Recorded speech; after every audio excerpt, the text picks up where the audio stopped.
So you guys want to go get something to eat? What you thinking? Hey guys, how's it going?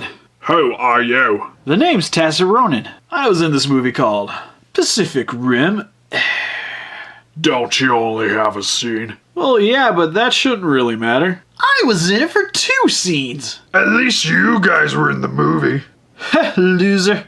Uh-oh. Hey guys, welcome to Super Important Views. My name's Steve, and in this video we're going over the Neca Pacific Rim Series 5 Jaeger Romeo Blue.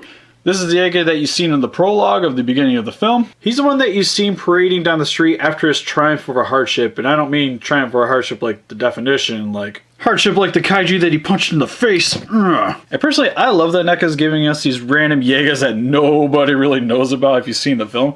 Because a lot of these guys, you're only going to be really knowing if you really are digging into the history of Pacific Rim.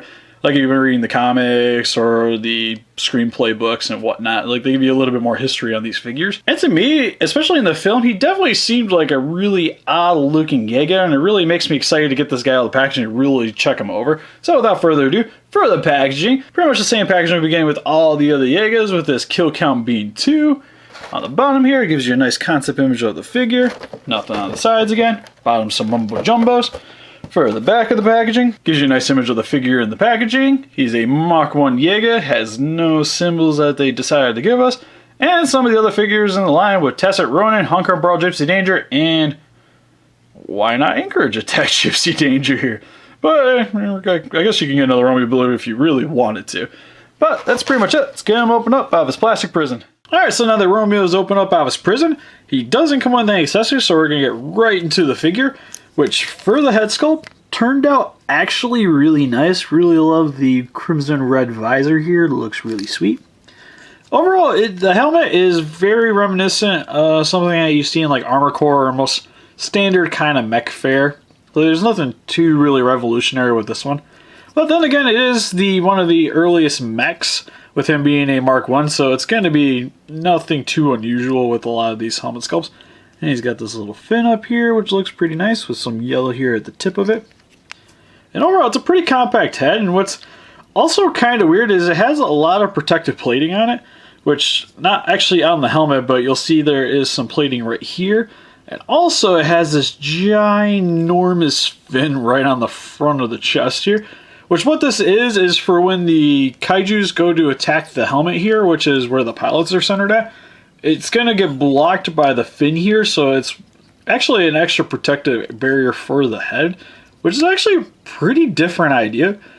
I imagine this thing would get in the way of combat and being a bit of an eyesore for a lot of the pilots in there, because literally you're seeing this most of the time. But it's a pretty neat idea. And on the fin here, you'll notice that there's some emblems here for Romeo Blue, which he also has another emblem here on his chest, which is more of a skull and crossbone, which is pretty sweet. There's a lot of nice red pinstriping on here, and a lot more of the red coming around these vents here, which look actually really nice. A lot of really good molded details in there. And then same coming down here, you'll notice these little holes here, which I know he's supposed to have like a Gatling gun somewhere located in his chest. And I'm gonna imagine it's probably these things where he's just looking up front and the bullets fly forward. And then he has this 3H right here, also on this side over here, with a lot more of the red here, which overall he has this nice metallic blue paint going across him, and then there's a little bit of black strung out here and there, a lot of this red pinstriping, especially like on the arms and on the body here.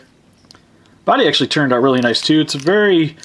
He has a very large upper body, and then coming towards the stomach region, it starts shifting down a little bit, which is a really unique look in it. And overall, I actually really like the way his upper body looks. Like, he even has these little fins back here, which are pretty sweet. Mine are a little weird shaped, but I like the idea anyways, and there's some silver paint here, and I imagine this probably was capable of moving up and down a little bit. On the figure, it's pretty stationary, but it's pretty neat that they incorporated that. And then back here you have a lot of the thrusters. And I'm not exactly sure what this is. I imagine it's probably part of the power supply or could possibly be a weapon. But I'm going to go with power supply anyways. And you'll see the metallic spine right here coming down into the Stormtrooper ammo clip on the back of his buttocks area. Then overall for the legs, nothing too much going on here. There's a little bit more details here for the vents here. some yellow pinstriping here along the legs, which on this leg actually has a band coming around the leg, which is pretty neat. Gives it a little bit of differentiation between the two sides. And I actually kind of like the way the feet turned out too. Pretty standard mech fare, but it's pretty neat with the more like military treads underneath. Then it has the caution decals on the top part here, which is pretty cool. And then the one thing that's actually pretty different on him is that for his arms, I actually really love the way they turned out. They're kind of reminiscent of Crimson Typhoon with the way his hands are shaped in more of this blade fashion. And you'll see over here he has the 3H here. And this arm actually looks fairly enclosed and very clean. But on this side, you'll notice that it's expanded. Which, what this is to represent is, for his little gimmick, his hand can actually extend out a little bit. Not really sure what this is good for. Kind of like he could do a burning finger thing where he's like, "This hand of mine glows with an awesome power. It tells me to defeat you." Rawr. So, I don't really get what it's for, because when looking up some information, it didn't really state that he had this little gimmick here, but it's pretty neat. Kind of looks like a circuit board's coming out of his arm, which is odd design choice, but whatever. Still really like the hands overall. I think it's a pretty cool shape to it. So overall, in terms of design, he's actually a pretty sweet looking Jaeger. It's kind of a bummer that this is a little misshapen, but overall, that's nothing really that bad. Nothing some heat can't fix. And then for his articulation, go look left, right, a little bit up, a little bit down. The plate here gets in the way though sometimes, so you just kind of got to work around it a bit. Then for shoulders, you can go all the way around, in and out. There is also a rotation here at the upper part of the bicep, but it's really hard to do because it pretty much, the entire arm kind of shifts with everything. But it's there. It's also a rotation here at the lower part of the bicep. Also has a bend to it. And he also has a bend here on the upper part of the arm. So this can also move up and down. And then for his hands, they can move back, forward. And if you extend this part out, you can get the rotation out of it. Can't really move all the way around without the fear of popping that thing out. But it's kind of cool that the hand here too is on its own little segment. So it can move back and forth, which actually makes for a lot of cool looking poses.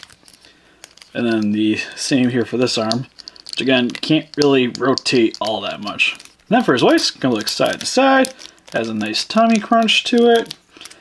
And then for his legs, which I have a bit of a problem with, because you'll notice here that his legs can move outwards that far, inwards about yay far.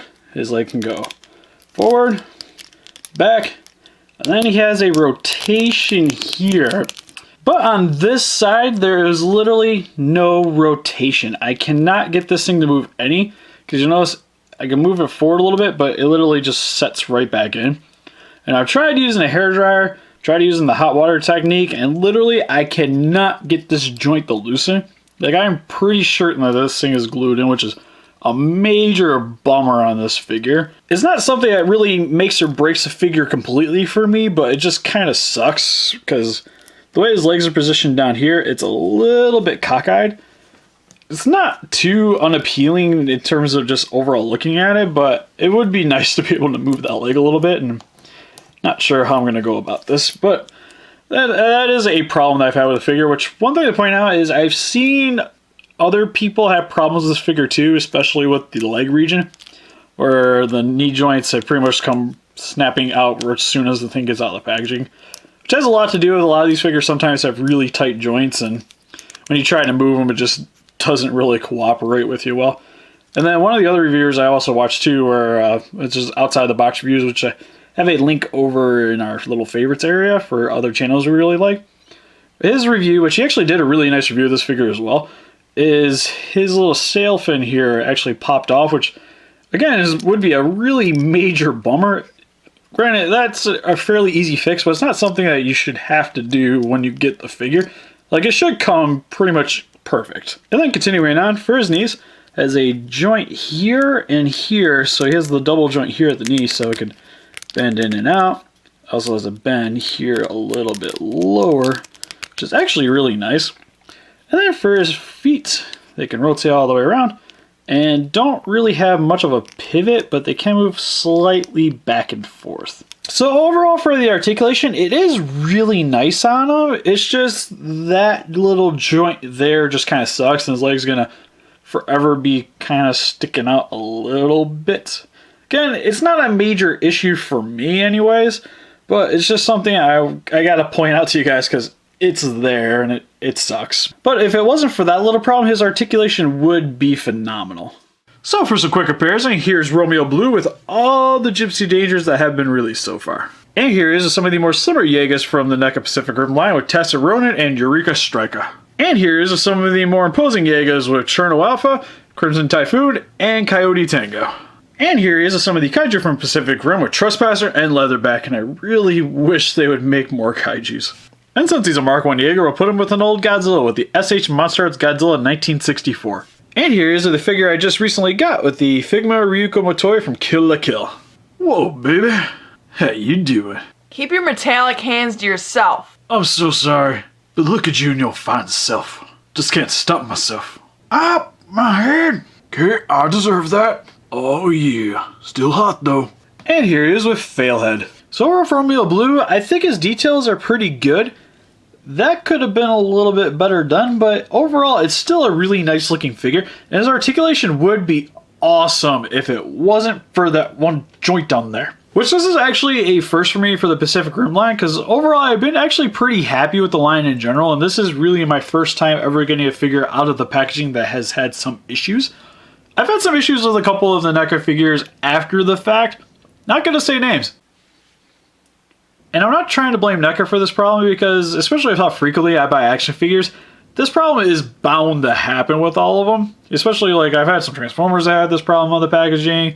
Monster Arts has actually been really good to me, knock on wood. So I'm going to try not to let it fully hinder my review. Because overall, I think he's a really cool looking Jaeger, and even with that little problem of mine, he still does pose pretty well. So overall, I'm still going to give him a pass. So if you guys are really into Pacific Rim and are really excited about adding another Jaeger to your collection, I still think he's a worthy addition. Also, Max Factory is going to be releasing a Gypsy Danger model kit sometime in the near future, which is going to be 1/350th scale, which is somewhere around 8 to 9 inches. So if you guys are really into Gundam model kits, that might be something to be excited about in the near future. I also would like to thank Major Mo, because initially I thought it was an action figure and he helped to clarify that for me. So I do appreciate you chiming in the comment in the previous video. Really do appreciate it. Because personally, I would have really liked to have seen them release an action figure somewhere in the Figma scale, because that would have been pretty sweet to go with the SH Monster Arts figures. But sadly, we're getting a model kit, and I might actually pick that up, even though I'm not quite into model kits, but it might help me get me back into the swing of those. And if I can find the concept image for the model real quick, I'll put it right here for you guys, so you guys can check it out. Alright, we good? Alright.